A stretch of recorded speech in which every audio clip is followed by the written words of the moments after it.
public record. Okay. Well, you made It is $1.7 million on your book. public record. You made All right? It is- $1.7 on your book. Excuse me. I've got the mic now. Number Did you not two, make the statement I that if have you want to the be a mic millionaire? now. I've got it. Did you had not your make time. that statement? You had your time. Okay. All right? You're not telling the truth. Second of all, you got no evidence that I have ever said that all CEOs are corrupt. I have never, ever said that. Probably not all, but every time you talk probably about not CEOs, that you you do shouldn't say that. say it. Furthermore, what this hearing is about is whether or not you talk about being pro-union. Really, what this hearing is about is whether workers have the constitutional right to form a union. The evidence is overwhelming, not from me. Did you catch that? Senator Markwayne Mullin just did what too many Republicans never do. He said it straight to Bernie Sanders' face. The same people who love preaching class warfare suddenly lose their minds when someone exposes their own hypocrisy. Democrats love attacking job creators as villains, but the second the spotlight turns on them, the outrage starts. Stay with me, because after this clip, I'm breaking down exactly why this moment hit Democrats where it hurts most. The story will come back to that because it sounds like something to do. I hope you do. I'll defer to Senator Markwayne Mullin. Well, thank you. And considering the chairman doesn't want to hear any of that information because I believe he's pretty biased in his opinion already, Mr. Schultz, I'll give you an opportunity to finish that if you'll do it quickly. Thank you very much. So, as you might imagine, we're very curious to understand what happened in Buffalo. And we later found out that this individual, which was hired in 2020, was paid for and under the employment of the union that was basically trying to organize Starbucks. We later found out there was more than one person.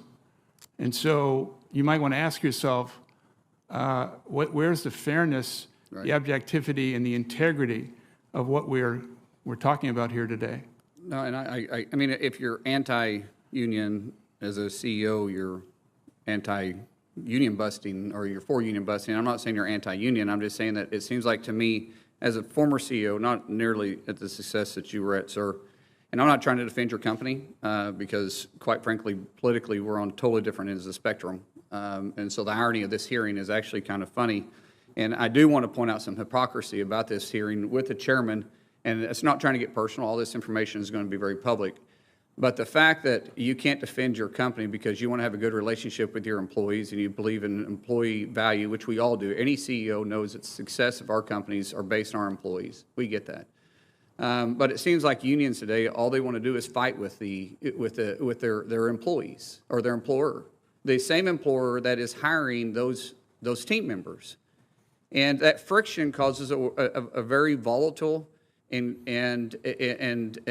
tough workplace. And if the company and the employees aren't in the same boat, rowing in the same direction, then neither one can be successful. And unions themselves, if you're part of a union, you can never be an executive, you can never be a manager, and never be a CEO. And if you can't be an executive or a manager or the CEO, then how are you actually going to implement the changes that the unions want in those positions to begin with? And it seems like they actually hold back their team members. Mm-hmm. But I take offense to the chairman pointing out that all CEOs are corrupt because they're millionaires. You know, if you make a lot of money, you're corrupt. Yet it's bothering to me because, Mr. Chairman, you yourself have been very successful. Rightfully so. Glad you have been. You've been in office for 28 years, and you and your wife have immersed a wealth of over $8 million. And in fact, your quote on being wealthy and being a millionaire was, well, if you write a bestseller, you can be a millionaire too.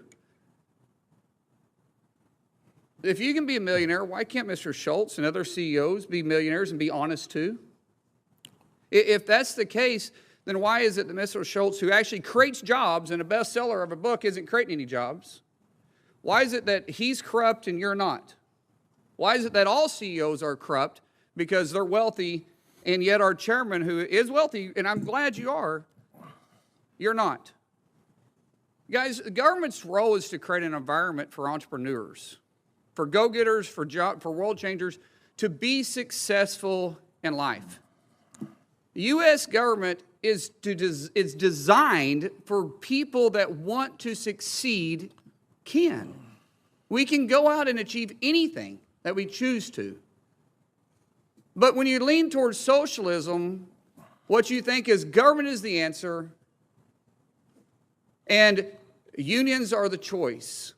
And if you're against us, then you're dead wrong and you must be corrupt.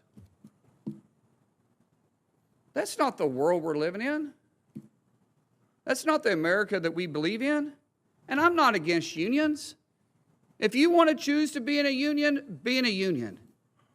But if you choose not to, then you choose not to. And that's why I'm good with right-to-work states. That's honestly why unions actually thrive in Oklahoma, and we're right-to-work states, because it creates a happy environment and a good environment, because employees get to choose what they want to be part of. And the employer can have a say in it. What is wrong with choice? What is wrong with employees having a choice? What is wrong with the CEO defending his company and openly saying that he is providing good benefits and paying higher than everybody else? But yet, if you're not part of a union, you're also paying starvation wages. What hypocrisy? What bias? Chairman, you are chair of the Health, Education, Labor, and Pension Committee. We shouldn't have a biased approach. We should have what's best for America and all those that want to thrive and work in it. And so while we politically disagree, Mr. Schultz, I applaud you for your success. And I applaud all the CEOs out there for their success and all the employees that work hard, that's in the same boat, that's making their companies great. Thank you. Thank you. Thank you. Well, let me respond. The senator did mention my name, I think. And I think you got an all-time record here. You've made more misstatements in a shorter period of time than I have ever heard. Please correct Well, me, if I'm because worth it's all $8 million, public. excuse me. It's all public. Excuse me. Yeah, go ahead. All right? Excuse me. Yes, sir. If I'm worth $8 million, that's good news to me. I'm not aware of it. That's a lie. All right? Number two. Part of public records. You're probably looking at some phony right-wing internet stuff. It ain't true. No, All right? You should read beyond that. It is not true. it's All part right? of public records. No, it is not public record. Okay. Well, you made It is not $1.7 million on your book. public record. You made All right? It is- 1.7 on your book. Excuse me. I've got the mic now. Number you not two, make the statement I that if have you want to the be a mic millionaire? now. I've got it. Did you had not your make time. that statement? You had your time.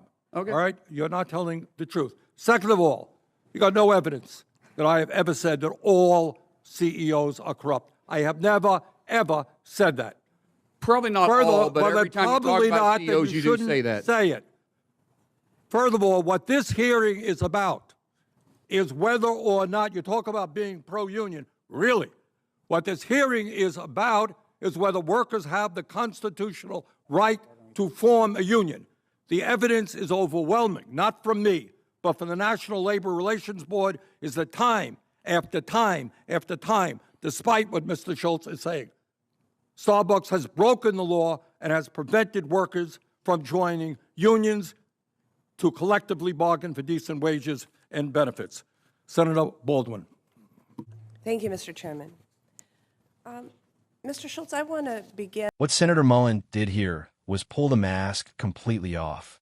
He exposed the tired Democrat playbook, demonize successful Americans, vilify private business, and pretend every wealthy CEO is some kind of enemy, while career politicians somehow get a free pass. Bernie tried to frame this hearing like a moral crusade, but Mullin reminded everyone that you cannot lecture America about greed while defending a system that protects political elites and punishes the people who actually create jobs. That is why Democrats hate moments like this, because when someone finally challenges the narrative in real time, the entire performance starts to collapse. Mullin was absolutely right. America was built on freedom, choice, and opportunity, not on government deciding who deserves success and who deserves to be attacked for it.